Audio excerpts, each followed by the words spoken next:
Chapter 1. The Invisible Pressure of Our Time. Anyone living in this day and age likely feels a strange weight pressing down on them, as if someone were constantly holding their head down. But this isn't a feeling unique to the modern world. People in every era have lived under some kind of pressure. In earlier times, it was often direct and visible. National borders, social class, rigid bureaucracy. But people back then were also burdened by forces they couldn't quite see: religious morality, tradition, family obligations, expectations passed down without question. Modern society praises freedom and democracy, but that doesn't mean the pressure is gone. If anything, it's just shifted and multiplied into educational credentials, career performance, and invisible moral expectations. The forms have changed, but the weight, it hasn't gone anywhere. Many people feel it, that lingering sense that they're not truly free, that something is holding them back. And it doesn't matter where you live, that quiet feeling of confinement is almost universal. Chapter 2. Disciplinary Power. The Soft Chains of Modernity. This was how the French philosopher Nietzsche and Foucault saw the world in the 20th century. He looked back through history and studied how people had been controlled, not just by laws, not just by force, but by something far more subtle: disciplinary power. Disciplinary power doesn't dominate through violence. It regulates how people live and how they act, by surrounding them with rules and expectations. The ones who wield this power, governments, institutions, systems of authority, they don't just try to control people from the outside.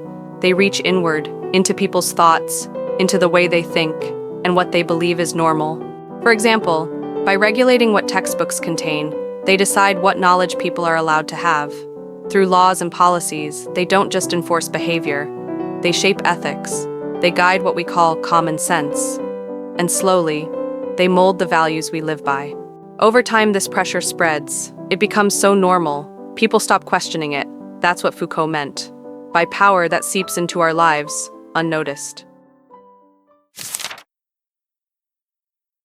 Chapter 3. The Infiltration of Control. The most dangerous kind of power is not the one we can see. It's the one we no longer notice. It hides within our daily lives, disguised as culture, as tradition, as wisdom handed down by society. And because we grow up with it, we rarely stop to question it. From a young age, we're raised inside these systems. On the surface, it looks like we're being nurtured, but in reality, we're being shaped by invisible forces. The systems that define right and wrong, that draw the lines around what's acceptable, are the same systems that feed into our morals. And eventually, they become what we call common sense. Schools teach us using materials carefully prepared by the state. Then we graduate and start working. We enter a world of rules, unwritten expectations, constant judgment. Even the media plays its part, reinforcing values that quietly align with those in power. The nature of power has changed, but its reach, it's only grown. Chapter 4. Nietzsche, the first one to doubt everything. Foucault saw the world this way because he was deeply influenced by Friedrich Nietzsche. Nietzsche wasn't just a critic, he was the first to openly doubt the values that society took for granted. In his book, Thus Spoke Zarathustra, he made a declaration that shook the world: God is dead. That line made headlines. But what Nietzsche really meant went far beyond religion. He was saying, every person must create their own values.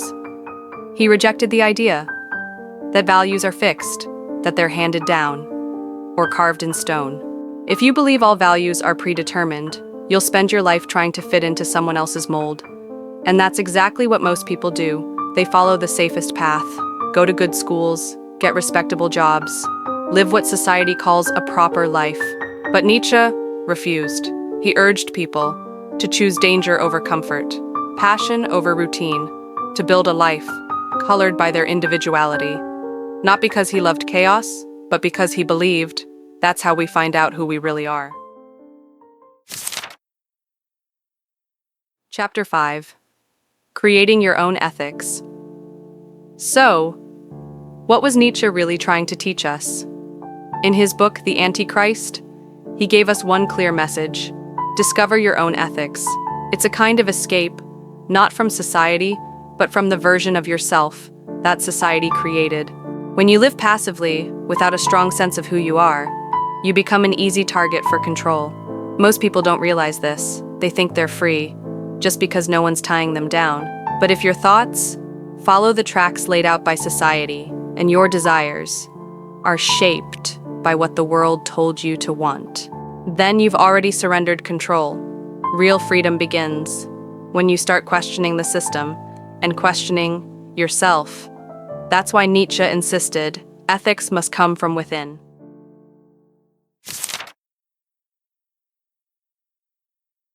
Chapter 6. The Tragedy of Living by Others' Rules. If you never live as yourself, you'll eventually be filled with emptiness. That's why so many people, after working for decades, find themselves lost when their careers end. They try to fill the void, hobbies, clubs, second careers, but deep down, they know something's missing. Even those who lived successful lives often feel no satisfaction in the end. Why? Because they spent their lives following rules that weren't their own. They accepted society's values as truth without ever asking, is this right for me? And so, despite their achievements, something vital was never expressed. On the other hand, someone who has lived as themselves doesn't need applause or titles. The act of living authentically is enough.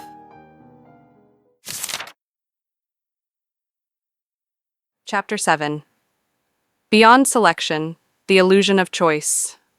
Many people believe they're choosing their own lives, but if every option you pick comes from a preset menu, is that really freedom? Most people don't create values. They just choose from what's already there. They choose schools, jobs, even life partners based on values that society already laid out. And there are countless books, lectures, and videos teaching you how to choose wisely. But if all you're doing is optimizing your moves within a system, then you're not creating a life. You're just navigating a maze someone else built. Nietzsche believed we're meant for more than that. That each of us can live a life that's not borrowed, not copied, but entirely our own.